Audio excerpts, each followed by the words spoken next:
earlier on today when I spoke? Anyone? Show of hands. Okay, well, my condolences.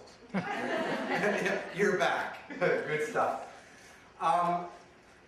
Catherine, thanks very much. I appreciate it. I think anytime I get introduced, I sit back and I think, you know, I've got to get my wife to do that.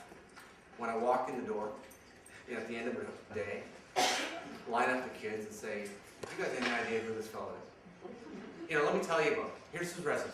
And I would expect them to be standing there and they do all this sort of thing. Do you think that expectation is a bit lofty? Maybe? Oh, all right. But I am going to talk a little bit when I get home.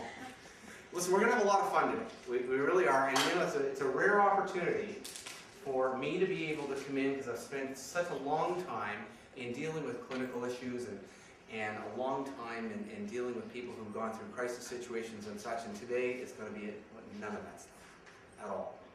And I'm going to be speaking to you as a guy who's,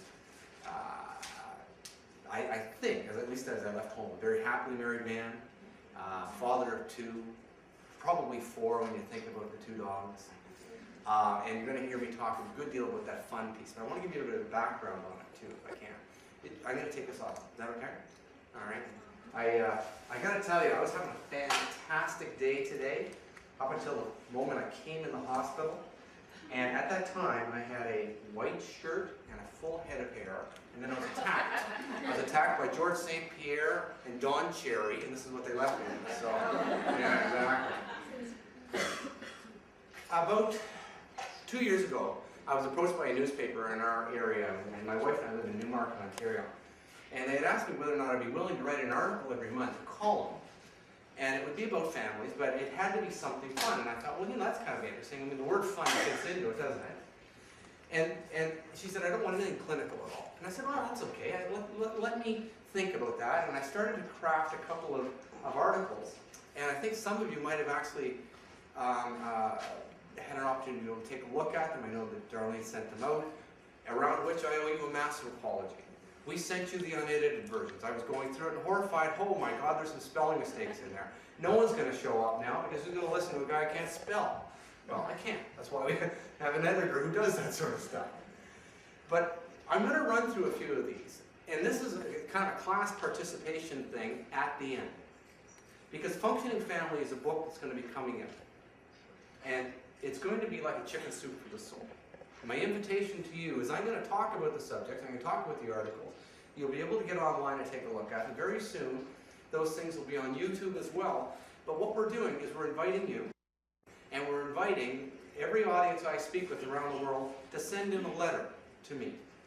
And I'd like you to send in a letter. If anyone walks out of here without a card, then I'm in tough shape. Send in a letter and tell me, in fact, how it corresponds to your life. Tell me how it corresponds to the story in your life. Something that it brings up for you. And very soon you're going to find yourself in a book. So I say that to you quite sincerely because that will make up the lion's share of what we're going to be talking about. Families are great. Families are fun. Families can be fun. But let me ask you a question. Is there anyone in the entire room who has come from a functional family? Anyone?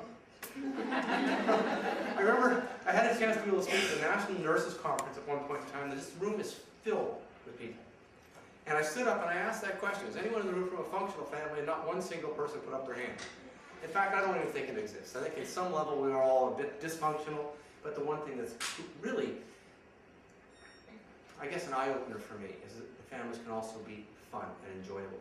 So you're going to hear me go through a number of things today, and if there's any one message that you're going to get, and it is this, that I believe very sincerely in the fact that families all have that capacity to be able to enjoy and have fun. And at the end of the day, at the end of our life together as a family, we can look back on it and say that we've enjoyed that. So, everyone okay with that? All right, now we're going to be speaking to you on a lot of different levels. But let me start off with article number 1. And that's called The Kitchen Table, the Hub of Our Family. And what's intriguing about this, I don't know about you, but for me, the kitchen table has been the meeting place. It's been the boardroom. And throughout our entire married life, we've made it that way. Before we had children, this phrase is not going to work well, because what I was going to say is before we had children, my brother and I went to. That won't work. Before my wife and I had children, My brother and I went down to North Conway, New Hampshire. We were training for a marathon. We went down and we were doing some running. And we happened to meet these people, and they invited us to breakfast at their house the next day. And we went into the house. It was a beautiful big farmhouse, and there was this huge stretched out table. And people congregated around the table like they've been doing it all the time. There were pancakes and sausages and eggs and juice and fruit, all kinds of things. And people were there and talking and talking. The thing that fascinated me most is that after breakfast was done, not one person got up and walked away. We sat there probably for another hour and a half and just talked. And in our household, I know in our households generally, that kitchen table can be the place where we can sit down and we can talk, where we can touch base with one another.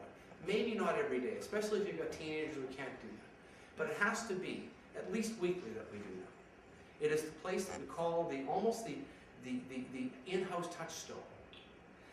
And it is so important because without that, transience works in our house all the time. We don't have an opportunity to be able to ever check in with one another and let one another know that we care about one another. To tell those stories, the celebratory stories, and the stories that maybe aren't so good. And to be able to get back from them what it is that we want. So, with every one of these things, I want to tell you what the lessons are for me, the lessons that I've learned. Have one gathering place at a consistent time to come together to share not only their food, but their love for one another.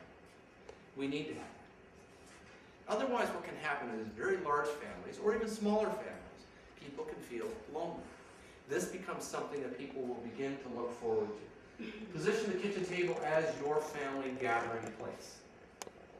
Now, I'll make a suggestion to you. If ever you are in a situation where you're having to give corrective feedback to someone in your family, corrective feedback maybe to a child or corrective feedback to the teen, do not do it at the kitchen table.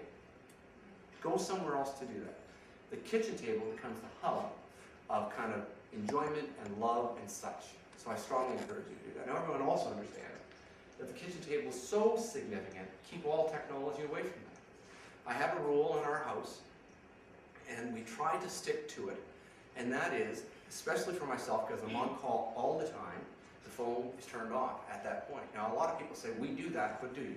I encourage you to do that because there has to be uninterrupted space and time there. So the next thing is the children should always be encouraged to invite their friends.